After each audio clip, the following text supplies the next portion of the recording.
Assalamualaikum warahmatullahi wabarakatuh. Perkenalkan, nama saya Rani Haironi dengan NPM 15219316 dari kelas 3 EA01. Di sini saya akan mempresentasikan peran sistem pengaturan dan good governance dari mata kuliah Etika Bisnis. Definisi pengaturan dan peran sistem pengaturan. Menurut Kamus Besar Bahasa Indonesia, peraturan adalah ketentuan yang mengikat warga kelompok masyarakat, dipakai sebagai panduan, tatanan, dan kendalikan tingkah laku yang sesuai dan diterima setiap warga masyarakat harus menaati aturan yang berlaku atau ukuran, kaidah yang dipakai sebagai tolak ukur untuk menilai dan atau membandingkan sesuatu.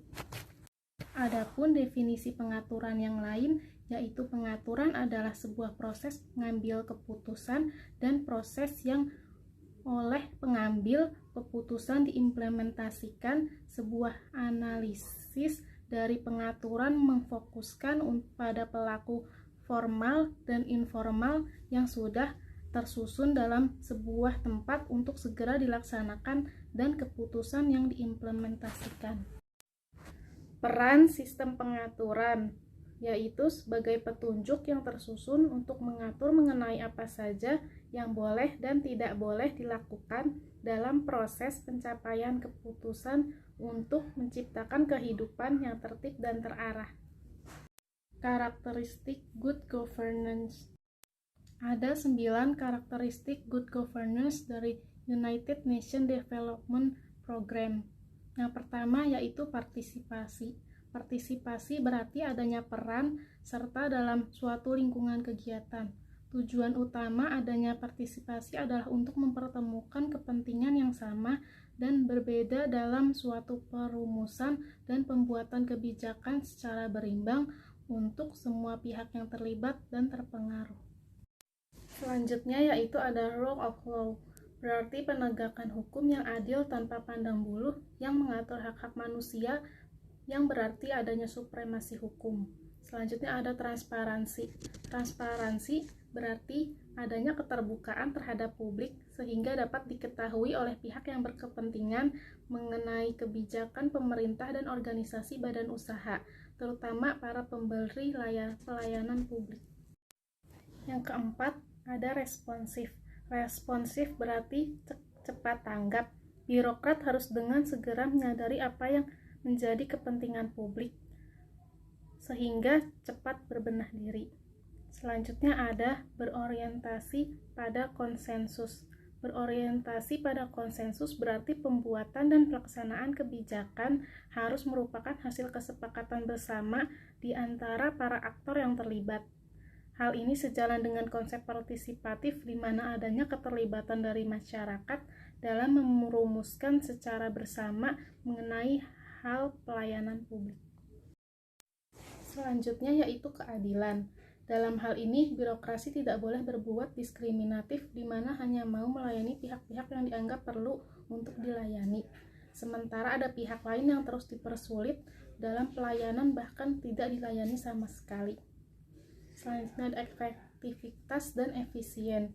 Efektif secara sederhana berarti tercapainya sasaran dan efisien merupakan bagaimana dalam mencapai sasaran dengan sesuatu yang tidak berlebihan.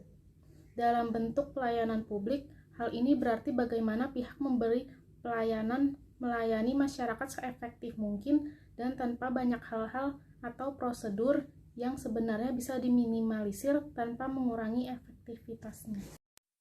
Selanjutnya ada akuntabilitas. Akuntabilitas berarti tanggung gugat yang merupakan kewajiban untuk memberi pertanggungjawaban dan berani untuk ditanggung gugat atas kinerja atau tindakan dalam suatu organisasi.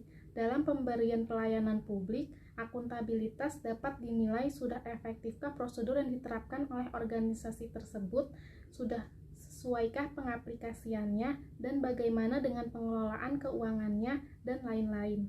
Yang terakhir ada strategic vision. Penyelenggara pemerintahan dan masyarakat harus memiliki visi jauh ke depan.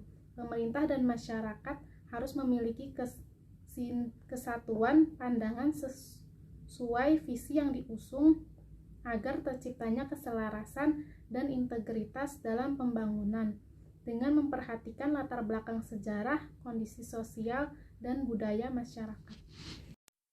Commission of Human Rights atau hak asasi manusia adalah hak dasar yang dimiliki setiap manusia sejak manusia itu dilahirkan.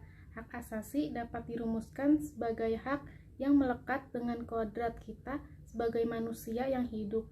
Maka, bila tidak ada hak tersebut, mustahil kita hidup sebagai manusia. Hak asasi manusia diperoleh atau didapat dari penciptanya, yaitu Tuhan Yang Maha Esa, sebagai sesuatu yang bersifat kodrati. Maka tidak ada kekuatan apapun di dunia yang dapat mencabut hak asasi setiap manusia, karena HAM bukan pemberian manusia atau lembaga kekuasaan.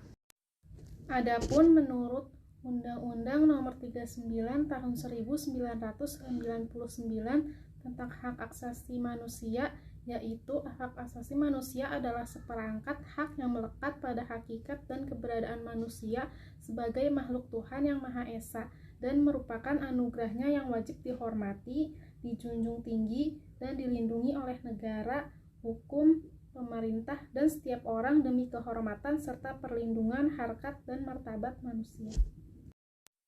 Kaitan dari peran sistem pengaturan, good governance, dan Commission of Human dengan etika bisnis.